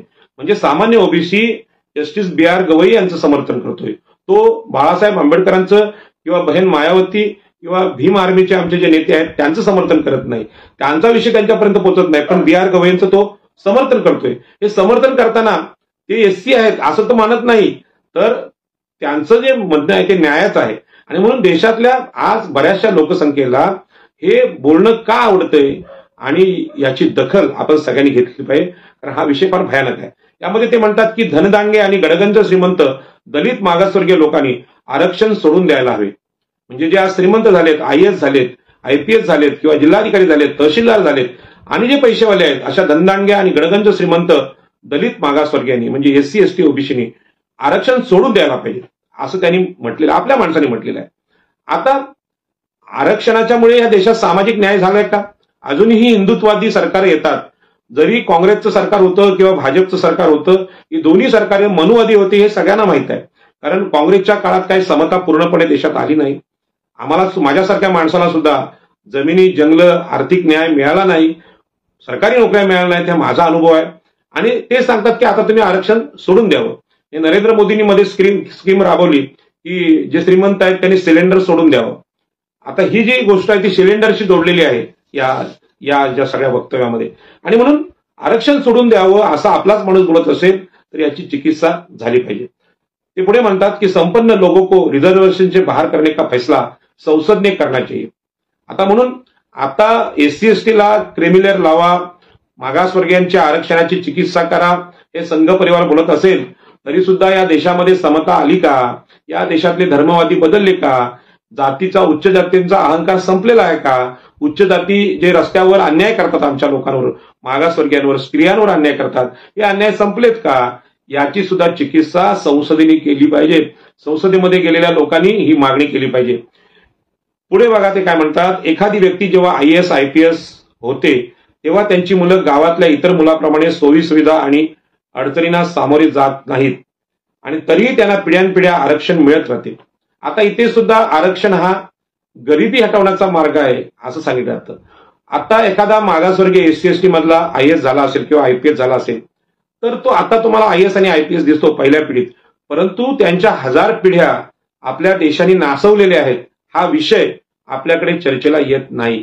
फक्त तो IAS दाखवतात टायकोट घातलेला, आणि किती प्रगती केली बघा, मागासवर्गीय आता सेफारले, ते डोक्यावर बसायला लागले, अशा प्रकारे स्टेटमेंट येतात. परंतु आमच्या 1000 पिढ्या तुम्ही काढलेल्या आहेत, ही गोष्ट कधी काढणार? आणि म्हणूनच मी माझ्या अनुभवाने सांगतो, माझे आईवडील आजही शेती करतात, भातशेती करतात, मी शेतकरी आहे. माझ्या जातीमध्ये आग्र्यांमध्ये अजूनही IAS नाही, एकच IPS आहे. आणि आमच्याकडे IAS नसल्यामुळे इथली सिडको असेल, इथल्या जिल्हा परिषदा, इथल्या जिल्हाधिकारी कार्यालय असतील, MMRD असेल, मुंबई महापालिका असेल, इथल्या आमच्या जमिनी रोज लुटल्या जातात, रोज घरं लुटली जातात, रोज जागा लुटल्या जातात, प्रचंड अन्याय आमच्यावर होतो, अत्याचार पोलीस करतात, परंतु आम्हाला न्याय देईल असा आमचा अधिकारी नसेल. OBCची जर ही अवस्था असेल तर SC STची किती भयानक अवस्था असेल. त्याच्यामुळे हे एका पिढीला IAS झाला त्याला पुढल्या पिढीला नको, हे प्रचंड अन्यायकारक आहे आणि आपला माणूस म्हणतो. कारण तो आर्थिक प्रगतीचा, श्रीमंत होण्याचा विषयच नाही, तो आमचा प्रतिनिधी आहे. आणि म्हणून जे IAS आज आहेत, मला माहिती आहे माझ्या समाजात IAS नाहीत, परंतु बौद्ध समाजातले जे IAS आहेत त्यांची मी नावं घेत नाही, कदाचित त्यांना त्रास होईल, परंतु ते IAS लोकांनी मला सुद्धा खूप मोठं मार्गदर्शन केलेलं आहे आणि त्यांनी मदत सुद्धा केलेली आहे. आणि त्यांची नावं मी यासाठी घेत नाही कारण हे सरकार फार विचित्र आहे, ते त्यांना त्रास देईल, पण त्यांनी मला खूप मदत केलेली आहे, मार्गदर्शन केलेलं आहे. जर SC जातीमधला एक IAS OBC तरुणाला मदत करू शकतो तर असे IAS SC ST मध्ये मोठ्या प्रमाणात झाले पाहिजेत, OBC मध्ये पण झाले पाहिजेत. आणि एक IAS झाला आता त्याच्या मुलाला नको हे म्हणणं पण चुकीचं आहे. एक न्यायमूर्ती, सर्वोच्च न्यायालयाचा आजचा जो न्यायमूर्ती आहे, प्रधान न्यायाधीश आहेत, त्यांचे वडील जर न्यायमूर्ती होते आणि आता ते झालेले आहेत, तर मग तुम्हाला प्रॉब्लेम काय? तुम्ही कुठल्या तोंडाने दुसऱ्याला बोलता, असा मोठा प्रश्न आहे. आणि म्हणून आता संसदेलाच ठरवू द्या की संपन्न लोकांना आरक्षणाच्या बाहेर काढा. पुन्हा इथे आर्थिक संपन्नतेचा विषय येतो की आरक्षण हे आर्थिक संपन्नतेसाठी नाही, ते प्रतिनिधित्वासाठी आहे. जरांगे पाटलांना असाच गैरसमज झाला की आम्ही 20 एकरचे मालक होतो, आता 2 एकरचे मालक झालो, म्हणून आम्हाला आरक्षण द्या, म्हणजे गरीब आहे हटवण्यासाठी द्या. या जरांगेंचा प्रतिवाद कुणी केला नाही आणि म्हणून जरांगेंचं आंदोलन वाढत गेलं, इतकं वाढत गेलं की शेवटी आपल्याला माहित आहे की बाळासाहेब आंबेडकरांनी सुद्धा या मराठा आरक्षणाच्या विरोधात आता भूमिका घेतली, कारण त्यांना आरक्षणाचा अर्थ कळला नाही, प्रतिनिधित्व हा कळला नाही, तो आर्थिक संपन्नतेकडे जात होता. आणि सगळं प्रतिनिधित्व मराठा बांधवांना महाराष्ट्रात आहे, ब्राह्मणांना आहे, वैश्यांना आहे. मग त्यांना EWS आरक्षण पाहिजे कशाला? आणि त्यांनी कशाला सांगावं की SC STच्या आरक्षणाला क्रिमिलेअर लावा? त्यांना बोलायचा हा अधिकारच नाही. हे आरक्षण स्वयंसिद्ध आहे. इंग्रजांच्या काळामध्ये या जातींचं शोषण कसं झालेलं आहे ते 5 मुद्दे, कधी 10 मुद्दे यांना धरून ते सांगितलेलं आहे. आणि हे जे शोषण आहे ते उच्चवर्णीय जातींच्या तुलनेत ते किती मागे आहे, की उच्चवर्णीय जातीने किती वेळा त्यांना तुडवलंय, चिखलामध्ये गाडलेलं आहे, हे सांगून ते सांगितल्याने आज ही परिस्थिती बदललेली नाही. आज परिस्थिती देशात तशीच आहे. उच्चवर्णीय आजही काड इतका सन्मान मागासवर्गीयांना द्यायला तयार नाही. मग ते आमचे IAS असतील, आमचे IPS असतील, आमचे PSI असतील, आमचे तलाठी असतील, आमचे तहसीलदार असतील किंवा माझ्यासारखे सामान्य शिक्षक असतील, यांचा अपमान ते पावलोपावली करतात. आणि म्हणून हे समतेच्या हक्कांसाठी आम्ही चालू केलेली चळवळ, हे सामाजिक न्यायाचं युद्ध हे संपणार नाही. हे युद्ध आम्ही चालवलं पाहिजे. 1 पिढीने, 2 पिढीने, 3 पिढ्यांनी, 4 पिढ्यांनी चालवलं पाहिजे. फक्त हे करताना आम्ही लक्षात ठेवलं पाहिजे, आमच्याकडे अधिकाराचं एखादं पद आलं, मोक्याची जागा आली, तर त्या पदाचा अधिकार आहे, त्या पदाची गरिमा आहे, ती बाबासाहेब आंबेडकरांचा फोटो समोर ठेवून आम्ही जीवन जगलो पाहिजे. कारण या देशातला देव आणि या देशातला धर्म आम्हाला न्याय देणारा नव्हता, आजही नाही. त्यांनी आमच्यावर अन्याय केलाय आणि न्याय देण्याची आज माणूस म्हणून एकमेव व्यक्ती आहे, ती म्हणजे डॉक्टर बाबासाहेब आंबेडकर. मागासवर्गीय आरक्षणाचा लाभ घेणाऱ्या सगळ्या लोकांच्या जीवनासमोर आदर्श हा डॉक्टर बाबासाहेब आंबेडकरांचा असला पाहिजे. पुन्हा तुम्ही जर बाबासाहेब आंबेडकरांनी जे आरक्षण दिले त्याचा फायदा घेऊन तुम्ही धर्माकडे गेलात, तर ब्राह्मण क्षत्रिय वैश्य यांचे भाऊ बनून तुम्ही आपल्याच लोकांना माराल, आपल्याच लोकांना ठार कराल, आपल्याच लोकांना तुडवाल. हा धोका आहे. आणि म्हणून मागासवर्गीयांमधल्या सगळ्या जाती आहेत. मी आंबेडकरी बांधव, बौद्ध बांधव अतिशय स्पष्टपणे प्रवास करतायत. त्यांनी या धर्माची जे क्षितिज आहे ते केव्हाच ओलांडलेलं आहे, देवदेवतांचं क्षितिज ओलांडलेलं आहे. आणि जी प्रज्ञा आहे, जो तर्क आहे, तो तर्क स्वीकारून सामाजिक न्यायाच्या दिशेने त्यांनी वाटचाल सुरू केलेली आहे. इतर ज्या जाती आहेत, मागासवर्गीय जाती, त्या अजूनही संभ्रमात आहेत. आरक्षण सुद्धा ईश्वरी कृपेने मिळालं आहे, अशा प्रकारची काही वक्तव्य आहेत. त्यांच्या कार्यालयामध्ये तसे फोटो लागलेले आहेत. त्यांच्या धर्मश्रद्धा त्याच आहेत. आणि ह्या धर्मश्रद्धा जोपर्यंत बदलत नाही तोपर्यंत हे सामाजिक न्यायाचं युद्ध आम्ही जिंकू शकत नाही. आणि म्हणून जस्टिस BR गवई, सुप्रीम कोर्टाचे जज, यांनी जी स्टेटमेंट केलेली आहे ती स्टेटमेंट फार भयानक आहे. आणि अशी स्टेटमेंट जे आपले लोक करीत असतील त्यांना उत्तर आम्ही दिली पाहिजे. आमच्या OBC मधले बरेचसे बांधव आर्थिक निकषावर आरक्षण असावं अशी चर्चा फेसबुकवर आणि व्हॉट्सअपवर करतात. आणि म्हणून हा विषय फार गहन आहे. हा विषय इतका सोपा नाही, साधा विषय नाही. हा विषय देशामधली जी तत्वज्ञान आहेत त्या तत्वज्ञानांना चॅलेंज देणारा विषय आहे. हा बौद्धिक विषय आहे. आणि हा विषय समजून सांगायचा असेल तर आपल्याला ठासून सांगावं लागेल. महाराष्ट्रात मागच्या 70 वर्षात जी मागासवर्गीयांची हत्याकांड झालेली आहेत त्याच्यावर पुस्तकं लिहावी लागतील, त्याचे फोटो छापून आणावे लागतील आणि सांगावं लागेल की महाराष्ट्रात आजही एवढी हत्याकांड होत आहेत.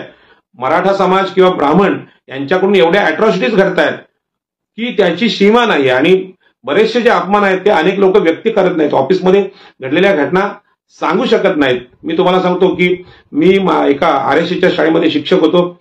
आणि शिक्षक असताना ती RSCची शाळा स्वामी विवेकानंद सानपाडा असं त्या शाळेचं नाव होतं. आणि त्या शाळेमध्ये माझ्या एका विद्यार्थ्याला फीट आली, 9वीचा विद्यार्थी होता. फीट आल्यानंतर त्याला मी उचललं आणि रिक्षात टाकून हॉस्पिटलमध्ये नेलं. ज्या हॉस्पिटलमध्ये गेलो त्या हॉस्पिटलमध्ये सिलेंडर नव्हता, तो सिलेंडर आणून दिला. त्याला आलेला तेव्हाचा 900 रुपये खर्च मी केला. आणि खर्च केल्यानंतर जेव्हा मी शाळेमध्ये आलो त्या विद्यार्थ्याला घरी सोडून, शाळेत आल्यानंतर माझ्या मुख्याध्यापिका अपर्णा कानडे नावाच्या ब्राह्मण बाई होत्या. त्यांनी मला प्रश्न विचारला की तुम्ही त्या विद्यार्थ्यावर उपचार केलेत, ते मला का नाही विचारलं. मी त्यांना सांगितलं की बाबा रे, तो अचानक त्याला फीट आली आणि त्याचा जीव वाचवणं गरजेचं होतं, त्यामुळे तुम्हाला मी विचारलं नाही. मी त्याला दवाखान्यात गेलो, त्या विचार उपचार केले, माझ्या खिशातले 900 रुपये खर्च केले आणि त्याचे प्राण वाचवले. तर त्यांनी मला प्रश्न केला, पण तो प्रश्न नाही. माझा प्रश्न असा आहे की तुमच्या हातात जे घड्याळ आहे ते घड्याळ तुमचं आहे का? तो माझंच घड्याळ आहे. तर मला त्याचं बिल पाहिजे. तो बिल देतो. पण असं काय आहे की माझ्या हातातलं घड्याळ आहे माझंच आहे का, असं काय आहे? तर त्या बाईंनी सांगितलं की ज्या मुलावर तुम्ही उपचार केले त्याच्या आईवडिलांची तक्रार आहे की त्याचं घड्याळ हरवलेलं आहे आणि ते घड्याळ हरवलेलं आहे ते तुमच्या हातात आहे तसंच होतं. तर तुमच्या घड्याळचं जोपर्यंत तुम्ही बिल आणून देत नाही तोपर्यंत तुमच्यावर चोरीचा आरोप आहे त्या पालकांनी केलाय तो तुम्हाला सामोरं जावं लागेल आणि तुम्हाला मी मेमो देणार, नोकरीतून काढून टाकणार. म्हणून ठीक आहे. मग मी घरी गेलो, ज्या दुकानातून घड्याळ आणलं होतं त्या दुकानाचं बिल माझ्याकडे होतं. मी बिल दिलं आणि मला खूप दुःख झालं की माझ्यावर एवढं चांगलं काम करून चोरीचा आरोप या आमच्या ब्राह्मण मुख्याध्यापिकांनी का केला. तर मी त्या आईवडिलांना भेटलो आणि आईवडिलांना विचारलं की तुम्ही असा काय आरोप केला काय, तुमच्या मुलाचं घड्याळ मी घेतलंय का किंवा चोरलंय का. तर त्यावेळी त्यांनी सांगितलं की असं अजिबात नाही, तुम्ही आमच्या मुलाचं प्राण वाचवलेत तर तुम्हाला आम्ही आयुष्यभर विसरणार नाही, आम्ही कशाला तक्रार करू. मग स्वतःच त्या ब्राह्मण बाईंनी असं का सांगितलं, कारण ह्या ब्राह्मणांना आपल्या OBC SC ST यांच्यावर असे खोटे आरोप करायची सवय आहे आणि हे आरोप करायचे, त्यांना बदनाम करायचं आणि नोकरीतून काढून टाकायचं. अशा आरोपांमुळे माझ्या 2 नोकऱ्या गेल्या, म्हणजे कुठलीही चूक न करता ओबीसी म्हणून माझ्या 2 नोकऱ्या गेल्या. तर एससी एसटी च्या आमच्या लोकांना नोकरीमध्ये आरक्षणाच्या हक्क मिळवताना किती त्रास होत असेल याची कल्पना न केलेली बरी. आणि बरेचसे लोक यात बोलत नाहीत. आणि त्यानंतर मी ती नोकरीच सोडली आणि समाजाच्या मैदानात उतरलो. मला आंबेडकरी भावाने फार मोठी साथ दिली. आज जाहीररित्याने पहिल्यांदा मी हे उदाहरण हे बाईंचं सांगितलं, अपर्णा कानडे यांचं. आणि अखिल भारतीय विद्यार्थी परिषदेच्या त्या तरुणपणात कार्यकर्त्या होत्या, पण त्यांनी एका ओबीसीशी वागताना हे जे वक्तव्य केलं आणि मला जो वाईट म्हणजे अत्यंत कमीपणाचा अनुभव माझ्या जीवनात आला. मेल्याहून मेल्यासारखं वाटलं की आपण लोकांचा जीव वाचून सुद्धा ब्राह्मणांची त्याकडे बघण्याची नजर की हे चोर आहेत, ओबीसी हे चोर आहेत, अशीच जर असेल तर हा अर्थ कळायला मला 2005 नंतर आंबेडकरी बांधव जेव्हा भेटले, मला बाबासाहेब आंबेडकरांची पुस्तकं दिली. म्हणजे तो जो प्रसंग आहे तो अशोक अंकुश नावाचे सानपाड्यातले एक इंजिनियर आहेत, प्रेमरत्न चौकेकर हे प्राध्यापक होते आणि संपादक दैनिक मला वाटते सम्राटचे त्यावेळचे संपादक होते. आणि आपल्याला माहिती शाहीर संभाजी भगत होते. ह्यांनी मला त्यातून बाहेर काढलं. ओबीसीवर हा जो आरोप नोकरीमध्ये झाला, असे अनेक आरोप ओबीसी एससी एसटी आणि स्त्रियांवर आजही ब्राह्मण करतात आणि त्यांना नोकरी सोडायला, शिक्षण सोडायला प्रवृत्त करतात. रोहित वेमुलाची जी केस आहे ती आपल्याला माहिती आहे. मला जो आलेला अनुभव आहे त्याचा अर्थ कळण्यासाठी मला आंबेडकरवादी व्हावं लागलं. जोपर्यंत या देशातल्या सगळ्या एससी जाती, एसटी जाती, ओबीसी जाती आंबेडकरवादी किंवा बाबासाहेब आंबेडकरांचा अभ्यास करत नाही, तोपर्यंत त्यांच्यावर झालेले अन्यायच त्यांना कळणार नाहीत. आणि म्हणून आता हे क्रिमिलेअर लावलेलं आहे. हे क्रिमिलेअर हा बाबासाहेब आंबेडकरांच्या तत्वज्ञानाचा अपमान आहे. बाबासाहेब आंबेडकरांनी, भगवान बुद्धांनी, राजर्षी शाहू महाराजांनी, छत्रपती शिवाजी महाराजांनी, सावित्रीबाई फुल्यांनी जे तत्वज्ञान सामाजिक न्यायाचं आपल्याकडे मांडलं त्याचा अपमान हे क्रिमिलेअर आहे. आणि क्रिमिलेअर हे जणू काही न्यायाचं प्रतीक आहे अशा प्रकारे मांडणी झाली. अगोदरच ओबीसीने यासाठी देशात मोठं आंदोलन करायला होतं, पण ओबीसीने अशा प्रकारचं नेतृत्व भेटलं नाही. आंबेडकरी समाजाकडे, बौद्ध समाजाकडे नेतृत्व आहे. म्हणून एससी जातीतल्या सगळ्या लोकांना माझं सांगणं आहे की आज आंबेडकरी भावांनी आरक्षण केलंय, घेतलंय, उपभोगलंय, अशा प्रकारचा आरोप त्यांच्यावर सगळेच ओबीसी एससी एसटी करतात. परंतु त्यांनी बाबासाहेब आंबेडकरांनी दिलेली सामाजिक न्यायाची चळवळ मोठी करण्याचा आटोकाट प्रयत्न केला, त्यासाठी मोठं बलिदान दिलं. आणि आरक्षणाचं लाभधारक होण्यासाठी आपल्यावरचा अन्याय कळणं प्रथम गरजेचं आहे. ज्या पद्धतीने मला चोर ठरवण्याचा प्रयत्न एका ब्राह्मण मुख्याध्यापकांनी केला आणि तो मी चोर नाही तरी सुद्धा चोर आहे असं म्हणण्याचा प्रयत्न केला. आणि यामध्ये ब्राह्मणांचे जे दोष आहेत, हे ब्राह्मणांचे दोष, क्षत्रियांचे, मराठ्यांचे दोष, वैश्यांचे दोष समजून येण्यासाठी सुद्धा आंबेडकरवादी किंवा बौद्ध व्हावं लागतं, हे यातलं वास्तव आहे. आणि जोपर्यंत तुम्ही या विषयाचा अभ्यास करत नाही, त्यामुळे तोपर्यंत आरक्षण घेऊनही आरक्षणाचा अर्थ आपल्याला कळत नाही. आणि आरक्षणाचा अर्थ हाच आहे की या देशातली जी विषमता आहे, मनुस्मृतीची, जातीची उतरंड आहे. ब्राह्मण, क्षत्रिय, वैश्य ह्या वरच्या वर्गाला सगळे अधिकार या देशाचे, आणि ओबीसी, एससी एसटी आणि स्त्रिया यांचं शोषण, त्यांनी कायम त्यांची सेवा करायची. हा जो सेवेचा, शोषणाचा, अन्याय अत्याचारांचा जो संघर्ष आहे, हा संघर्ष संपवणं म्हणजे देशामध्ये सामाजिक न्याय निर्माण करणं. आज भारतीय स्वातंत्र्य युद्ध आम्ही लढलो, इंग्रजांकडून आम्ही हा देश आमच्या हातात घेतला, परंतु हा देश इंग्रजांच्या हातातून घेतला हा राजकीय विजय आहे, परंतु सामाजिक न्यायाचा जो विषय, सामाजिक न्यायाचा संघर्ष आहे, हा डॉक्टर बाबासाहेब आंबेडकरांनी देशाच्या स्वातंत्र्याच्या निर्मितीच्या काळात संविधानाच्या रूपाने फक्त सुरू केलेला आहे. आणि तो 70 वर्षात तो सुरू आहे. त्यांनी काही वेग घेतला नाही, तर वेग मंदावला. आणि वेग मंदावल्याचा परिणाम म्हणून आजची जी घटना आहे की एससी एसटीचं आरक्षण अजून पूर्णपणे त्यांच्यापर्यंत पोहोचलेलंच नाही. आणि अशातच त्यांना क्रिमिलेअर लावा असं म्हणणं म्हणजे आरक्षण संपवणं आहे. सुप्रीम कोर्टाचे हे जे अधिकार आहेत ते अधिकार त्यांचे नाहीत असं संविधानाच्या 341व्या कलमानुसार अनेक विद्वान बोलत आहेत, अनेक वकील बोलत आहेत. ते अधिकार संसदेला आहेत, पण संसद सुद्धा आज आपल्या मागासवर्गीयांच्या विरोधात गेलेली आहे. मागासवर्गीयांच्या विरोधात स्टेटमेंट संसदेमध्ये यायला लागलीत आणि न्यायव्यवस्था तशीच झालेली आहे. निवडणूक आयोग तसंच झालेला आहे. बाबासाहेब आंबेडकरांचं संविधान, भारताची लोकशाहीची प्रतिष्ठा साऱ्या जगात आहे. इंग्लंड सारखी, रशिया सारखी राष्ट्र आणि जगातली बौद्ध राष्ट्र बाबासाहेब आंबेडकरांना एक बौद्ध विचारवंत म्हणून बौद्ध धर्माचं पुनरुज्जीवन करणारं, ज्या देशामध्ये बौद्ध धर्माची सुरुवात भगवान बुद्धांनी केली, त्या विचारांचे समर्थक म्हणून डॉक्टर बाबासाहेब आंबेडकरांकडे जग पाहतंय आणि या देशातला 85% जो समाज आहे हा शोषिक आहे, सहनशील आहे, या देशाच्या लोकशाहीवर प्रेम करणार आहे. म्हणून या देशामध्ये आजही बंड होत नाही. परंतु हे बंड होत नाही त्याचा अर्थ इथल्या उच्चवर्णीयांनी कुणीही आम्ही तुमचे गुलाम आहोत असा घेऊ नये. आणि म्हणून आज या लोकशाहीमध्ये बंड करण्याची वेळ आली आहे. ते बंड वेगवेगळ्या पद्धतीने होऊ शकतं, मीडियाच्या माध्यमातून होऊ शकतं, राजकीय होऊ शकतं, सामाजिक होऊ शकतं, उद्योजकतेतून होऊ शकतं आणि रस्त्यावरच्या आंदोलनाच्या संघर्षातून होऊ शकतं. म्हणून क्रिमी लेअर या विषयाला आपण संपूर्ण मागासवर्गीय म्हणून, ओबीसी एससी एसटी म्हणून राष्ट्रीय स्तरावर विरोध करूया आणि या आरक्षणाला प्रतिष्ठा देण्याचा प्रयत्न करूया. आरक्षणाची लढाई ही या देशाचं दुसरं स्वातंत्र्य युद्ध आहे असं म्हणून आपण लढूया अशी मी विनंती सगळ्या वाचकांना, सगळ्या विचारवंतांना करतो. आणि या आरक्षणाच्या मुद्द्यावर अनेक उपमुद्दे आहेत. एका पिढीनेच आरक्षण घेतलं पाहिजे, दुसऱ्या पिढीला घेऊ नये हाच निकष उच्चवर्णीयांनी स्वतःच्या पिढ्यांना लावा. तुम्ही मागच्या 2000 वर्ष आमचं शोषण केलं, 2000 पिढ्यांनी म्हणजे हे शोषण केलेलं आहे, तर तुम्ही एवढ्यातच दमलात, अजून तर 100 वर्ष पण झाली नाही. आणि म्हणून हा संघर्ष नव्या पिढ्यांना सांगूया. पुन्हा एकदा बहुजन संघटनेच्या लाखो लोकांना, सगळ्या वाचकांना मी जयभीम करतो आणि आई एकवीरला वंदन करून माझं बोलणं, ओबीसी सगळे नेते विचारवंत यांना वंदन करून, बंधू भगिनींना वंदन करून संपवतो. जय हिंद, जय महाराष्ट्र.